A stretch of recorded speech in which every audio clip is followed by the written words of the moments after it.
Hey everyone, and welcome back to Ancient Ways for Modern Days. My name is Mike Freeman, and today we are in John chapter 18. So we've just finished Jesus and his prayer, and now we are entering into really some of the scenes that are hard. We are entering into Jesus' betrayal, and this is a sad situation. Jesus is going to have one of his friends, Judas, betray him. But here's what I want us to see as we look at just the first 9 verses today. I want us to see Jesus' continued care for those who are his.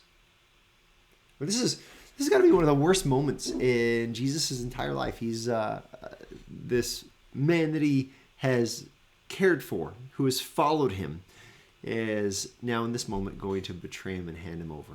Now let's go ahead and look at this text. Here's what we have. John chapter 18, verses 1 through 9. It says, when Jesus had spoken these words, all of these prayers, it says, he went out with his disciples across the brook Kidron, where there was a garden, which he and his disciples entered. Now Judas, who betrayed him, also knew the place, for often Jesus met there with his disciples. Verse 3.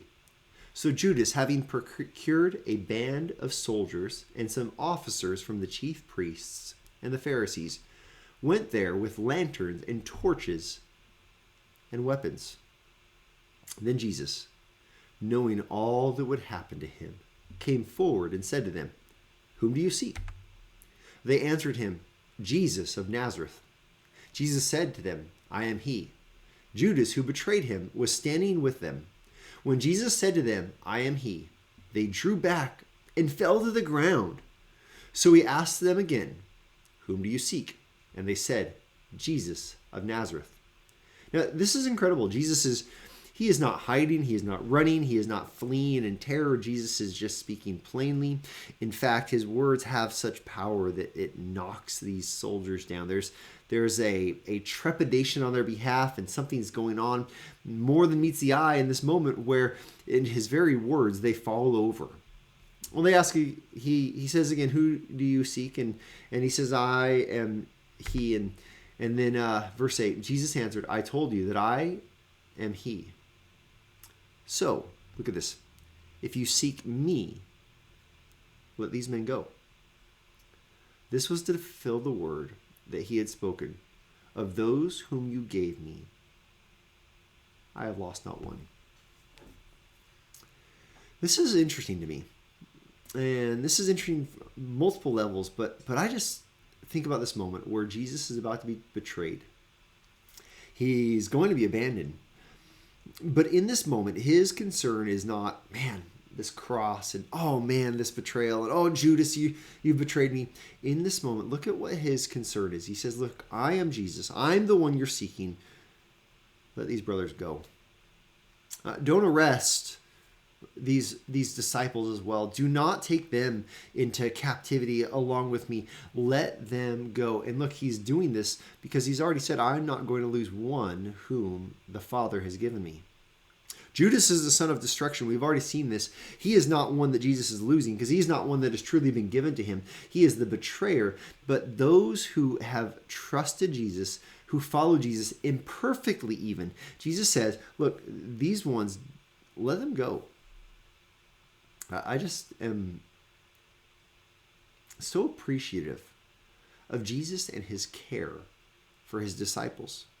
And I think this reminds us of his care even for us. We just saw this love that Jesus has, and he has this love poured out into the hearts of the disciples. And now he's showing that in this moment of great need, in this moment of great trial, in this moment where life is going to be at its worst for Christ. We see his care for those whom he loves. I just want to remind you, again, of Jesus' care for you. And I want to remind you of his care for you that allows you and allows me in the moments where we face great difficulty. Now, there's going to be very few moments for us where we are betrayed like Jesus was, and we are going to be crucified like Jesus was. But listen, there are moments of hurt and loss and of pain. And in those moments, by the power of the Spirit that dwells in us, I want us to remember we can still love. We don't have to make it about us. Jesus had every right to make it about him in this moment. That's not what he did. He cared for those around him. See, our ancient way for our modern day, if we trust in Christ, it does, first of all, what this reminds us of is that he cares for us. But secondly, if we trust in Christ, it reminds us that we can care for those around us even on our worst days. We shouldn't allow our terrible days to be an excuse for a terrible attitude. Rather, we can still love those who God has placed in our lives and keep our eyes on the Lord, who we're going to see gave up his life for us. This is just a simple reminder in a simple ancient way for our modern day.